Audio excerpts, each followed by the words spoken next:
दुनिया के इतिहास में कबीर साहब जैसा महापुरुष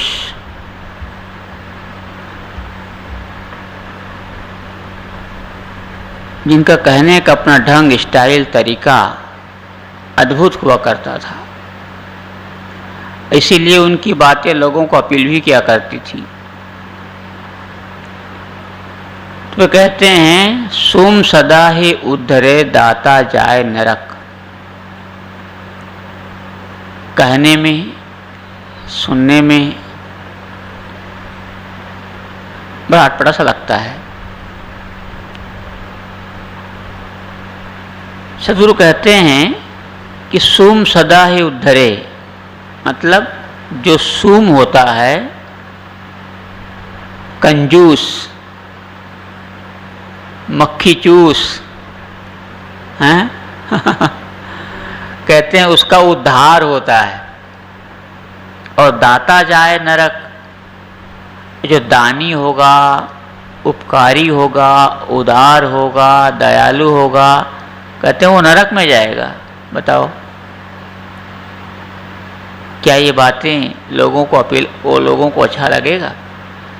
क्योंकि लोक मर्यादा में, समाज में ये कहा जाता है भाई जो दानी होता है, परोपकारी होता है, दयालु होता है, उसका उद्धार होता है, उसका कल्याण होता है, उसकी मुक्ति होती है, उसका बेड़ा पार होता है। और कबीर साहब कहते हैं सोम सदा ही उद्धरे, सोम का उद्धार होता है। अजीब सा लगता है। और शायद ये क्योंकि कबीर साहब की वाणी जैसा सागर है ना, उसमें सभी लोगों को अपने मन की बातें, अपने विचार की बातें मिल जाया करती है। चोर होता है, उसको उन साखी में, उनकी वाणियों में उनके विचार मिल सकते हैं। कबीर देखो, कबीर साहब ने ऐसा कहा है। अब ये कंजूस है, उनको लगता है देखो कबीर साहब ने साफ साफ लिखा है, हैं सोम सदा ही उद्धरे, तो हम काहे दें भाई, काहे दान करें, काहे किसी की सेवा करें? इतनी मेहनत करके हमने धनार्जन किया है, कमाया है, खून पसीना एक किया है, बहाया है, और किसी को देने के लिए थोड़े। कबीर जैसा है, जैसा महापुरुष, संत शिरोमणि, जिनके मुख से निकली हुई ये वाणी ये झूठी थोड़े हो सकती है। ना ना ना ना, उनका तो एक एक वाणी, एक एक वचन, एक एक वाक्य सत्य है। इसलिए आज से किसी को देना ही बंद करें इसलिए कहा है ना, वो कहते हैं कि सोमीन पूछे सूम से, काहे बदन मलीन, का गांठी से गिर पड़ा, का काहू कछ दीन। कहते हैं एक सूम सुमी पति पत्नी, एक दिन सूम का चेहरा बड़ा उदास था, उतरा हुआ। तो सुमिन ने उनकी पत्नी ने, सूम की पत्नी ने उनसे पूछ लिया कि आज तुम्हारा चेहरा उतरा हुआ क्यों है, कुम्हलाया हुआ क्यों है? सुमिन पूछे सूम से, काहे बदन मलीन, तुम्हारा चेहरा इतना उतरा हुआ क्यों, उदास क्यों है? तब सूम क्या कहते हैं, बड़ा बढ़िया बोलते हैं। सूम ने कहा, ना गांठी से गिर पड़ा, ना काहू कछ दीन, अरे देते देखा और को ताते बदन मलीन न हमरे गांठी से गिरा कुछ और ना हमने किसी को कुछ दिया है। हाँ, किसी को देते हुए देख करके हमरे तो देहिया में आग लग गई, हमरे तो खूने खौल गया। देखा, ये हैं सूम। कबीर साहब ने शायद इसीलिए कहा, क्या कहा कि दिया न खता न किया पयाना, मंदिर भया उजार, मरि गए सो मरि गए, बाँचे बाँचनहार। सदगुरु कहते हैं कि दिया न खता। कितने ऐसे होते हैं लोग, दिन रात सुबह से उठ के शाम तक हाय पैसा हाय पैसा हाय पैसा, मिले चाहे जैसा। वो जी तोड़ मेहनत करते हैं, बहुत परिश्रम करते हैं,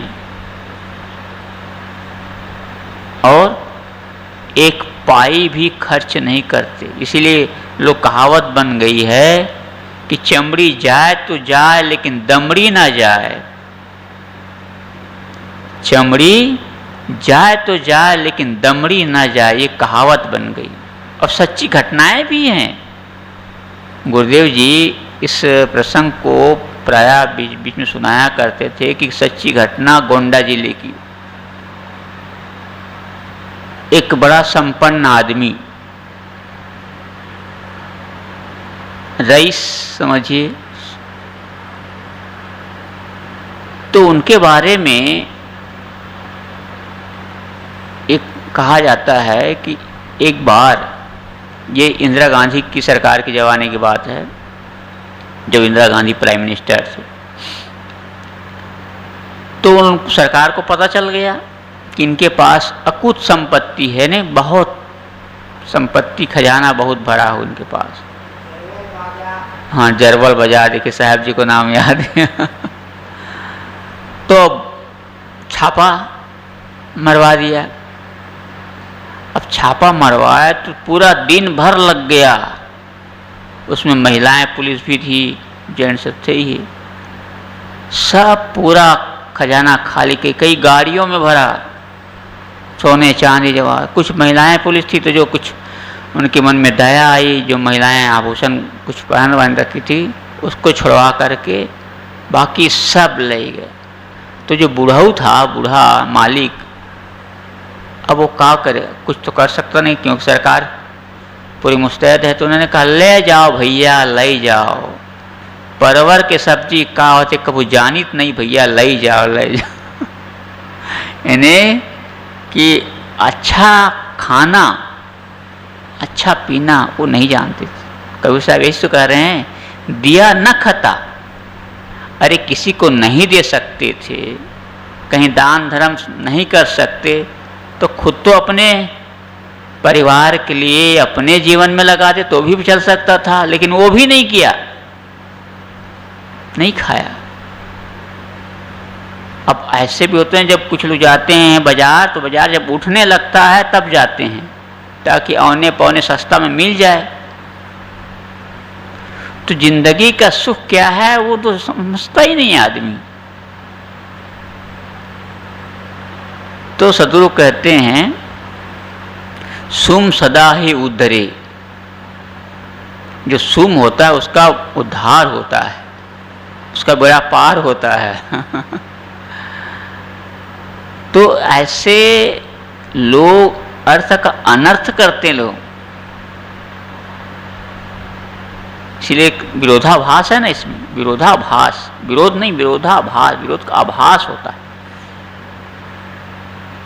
तो सदगुरु कहते हैं कि अपने धन का, अपनी कमाई का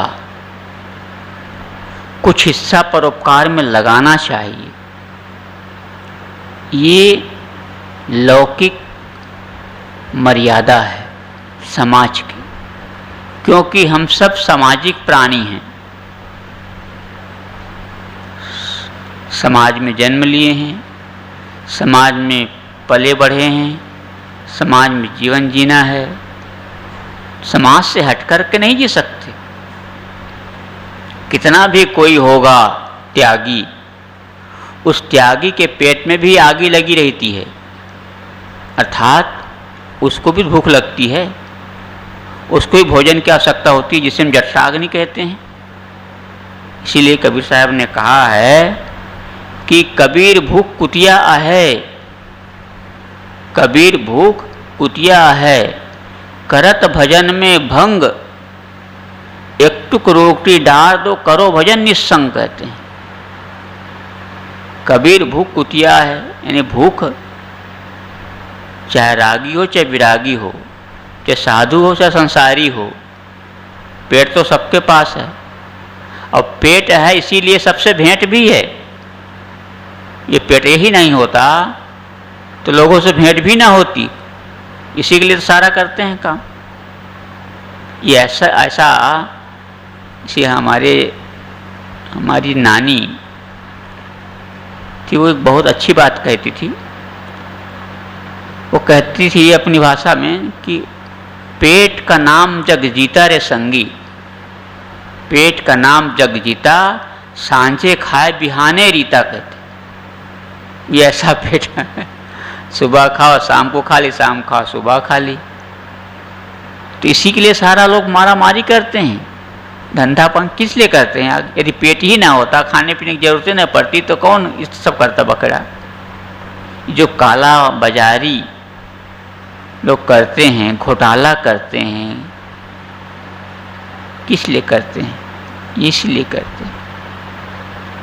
तो हम सब सामाजिक प्राणी हैं, समाज में रहते हैं, समाज से लोगों का सहयोग मिलता है।